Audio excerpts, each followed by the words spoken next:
araw sa inyong lahat mga kababayan. Kumusta na kayo dyan? So, ngayong araw mga kababayan ay punta ako doon sa Taloytoy. Iabot ko yung mga allowance ng scholar natin doon. Galing po kay Tita So, ngayon ko lang madala doon mga kababayan dahil po ay sinulit namin yung banding namin ng mga EB team ng Davao mga kababayan. Pero mayroon ay nandoon kami sa Talikod Island, sa Samal. So, pagkatapos na naman po mga kababayan, so nandoon naman po kami sa bundok sa aking area. So kaya ay ngayon pa, ngayon ng araw pa mahatid yung allowance nila mga kababayan. Abangan nyo na lang sa susunod kung bakit hindi ko nakasama si Storm. So hindi siya so tara na po mga kababayan, punta na natin sila sa Taloytoy.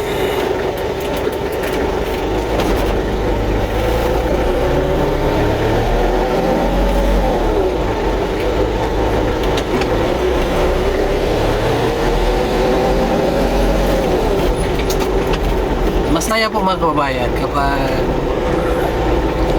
magsama-sama kami. Kahit sobrang hirap ang daan doon, kaya ako ay lagi akong nasa huli kasi nagdala ko ng motor doon. Kasi pag makita ko silang napapagod na lalakad, so maawa. So kaya ginawa ko mga kababayan ay nagkahuli ako. Naantay ko muna sila kung nandoon na sa taas sa bundok. Saka na ako inaarangkada. Saka na ako mga kababayan alis. Tulad kahapon ay pag-abot ko doon sa nandoon na sila sa parkingan ng sasakyan. Nakakapagod. Pero sige lang, dumating yung panahon nga may karsada na doon. So pwede na punta sila doon. Sabi nila nga pagmamunga ng Korea. Tagal pa sila makabalik doon mga kababayan. Aking kirin. Sana po ay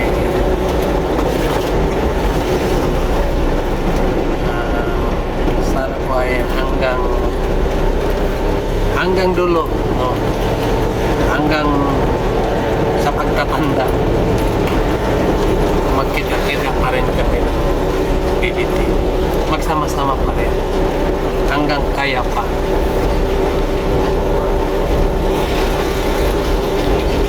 So ilang taon na rin kami nagsama-sama mga kababayan,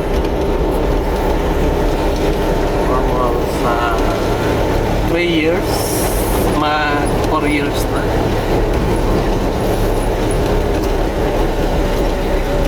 Yung nakilala nila ako mga kababayan 2021 yata.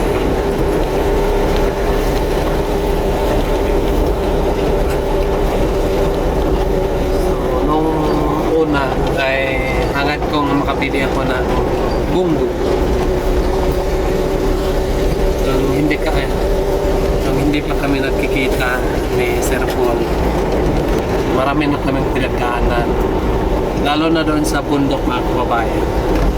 Minsan din po ay matakot ako, nakakatakot yung bukid, lalo na kapag hindi natin nakilala yung pinuntahan natin.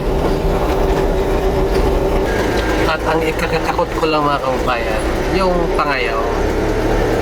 Baka may Pangayaw doon, hindi natin alam. So diyan ako matakot. Kasi ang Pangayaw kasi walang pinipili.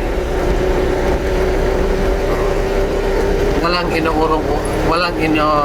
inuurungan mga kababayan. Yun ang Pangayaw. Kahit ano yung makita doon. Kahit makita ka, kahit yung makita mo doon, kahit yung madaanan mo doon ay mga bata, mga matatanda, walang pinipili. Nagdadasal na lang po ako mga kababayan.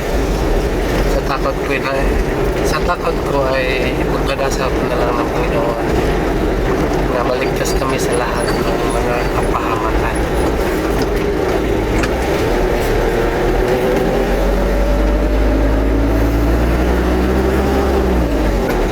Malapit na po mga kababayan. Malapit na yung Taloytoy. Para mayabot natin yung para mayabot natin yung pera.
Mga kababayan.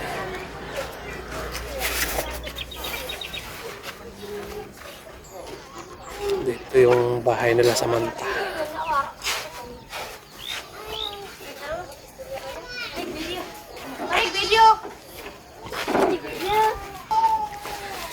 Hello! Kamusta man mo? Kamusta man? Ayos lang po. Ayos lang. Ikaw?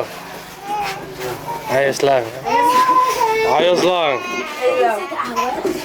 Ayos lang. Ayun mga kababayan, so nandito na kami. So, siyempre, nandito si Samantha at si Warren. No? So, ito pala si Warren mga kababayan.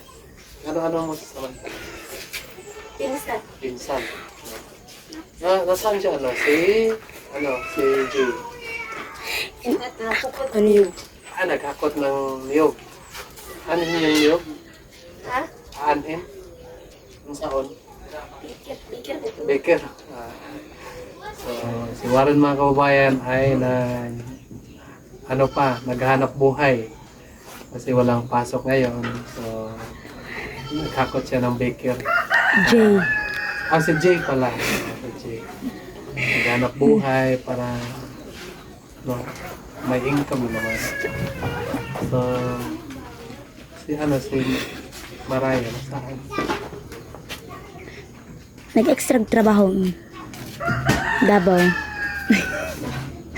Nag-ano pa siya, nagtrabaho. Nag-extra. Ayaw ko na lang iwan yung pera niya.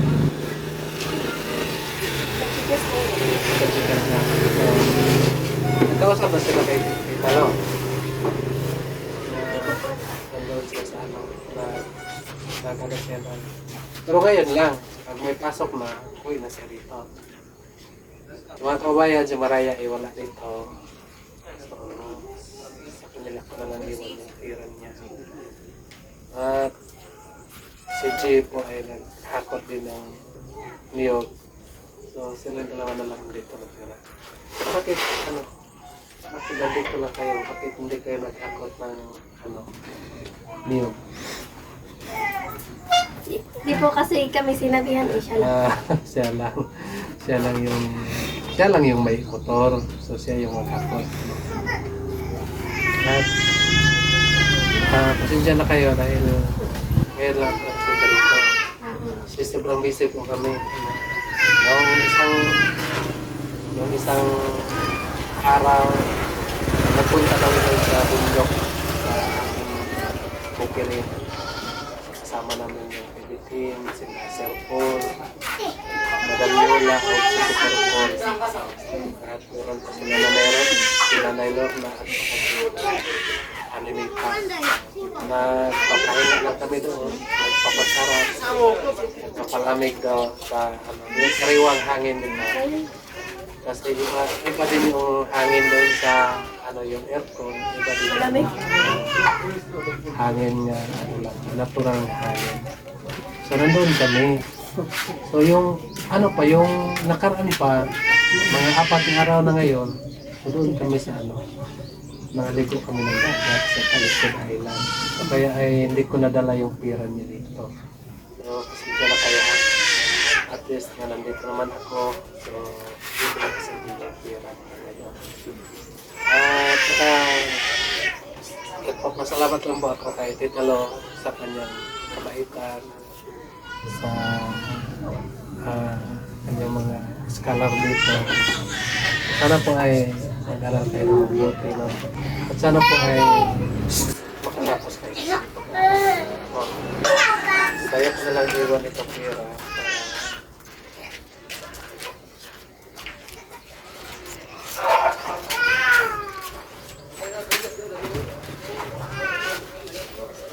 So, ulitin ko po mga kababayan, maraming salamat po kay Tita Lo sa kanyang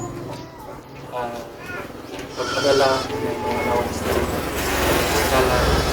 Sana po ipagpatuloy niya ako po padala sa kanila para India. patuloy nila ang kanilang pangarap. Alam ko naman na si Samantha po ay bright naman po sa Kuglalag. mag-aral kayo ng mabuti.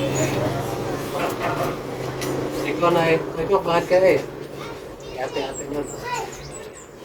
So, top 5 ang imuha, tapos top 5 din kay Maraya, 1.5 kay AJ, 500 kay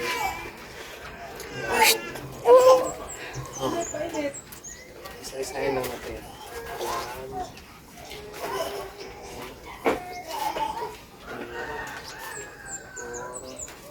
3, 4, 5, 6, take ka muna. 7. Yan po mga kaibahan, 2,500 kay Maraya, kay Samantha 2,500, kay Jay 2,500, 1,500 kay Warren, so 7,000. So, nandyan na. So, maraming salamat po kay Tita Lo. Una-una sa lahat po, maraming salamat po sa Panginoon dahil nangyari po ang lahat ng ito dahil sa mga blessings niyo po. Kanino, kay Tita, kay Mami Lorin, maraming salamat po kasi palagi po siya magpapadala ng pera para panggastos pang araw-araw and sa aming pag-aral. Is malaking tulong na po talaga ito. And then, sa PB team, maraming salamat din. And then, kay Kuya, ito kahit busy siya, nagawa niya pa rin ihatid yung pera sa amin. Kahit mainit or umulan, pumupunta po talaga siya para bigay lang yung pera. Ngayon is wala po si Jay at si Ate Maraya kasi nag-extra po sila para siguro na yun. Ito pong pera na to, wala pong papasukan. Pambili na lang po namin ito ng mga school supplies, gamit pang eskwelahan, like notebook, mga ballpen, ganyan. Then, yun po, maraming salamat din. Supporters pala, huwag niyo pong kalimutan mag-follow, like, and share, and subscribe sa mga video nila. Patuloy lang po kayo. And maraming salamat din po kasi walang sawang pag-suporta nyo sa PB team. Then, yun lang po, maraming salamat. So yun lang po mga kababayan, no? Maraming salamat po kay Sir Paul dahil po sa kanya ay may mga sponsors tayong na mga mababae.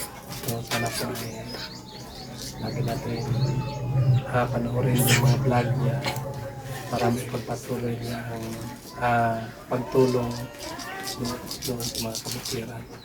So yun lang po mga kababayan, maraming salamat po. Mag-ingat kayo dyan palagi. God bless you. Bye-bye.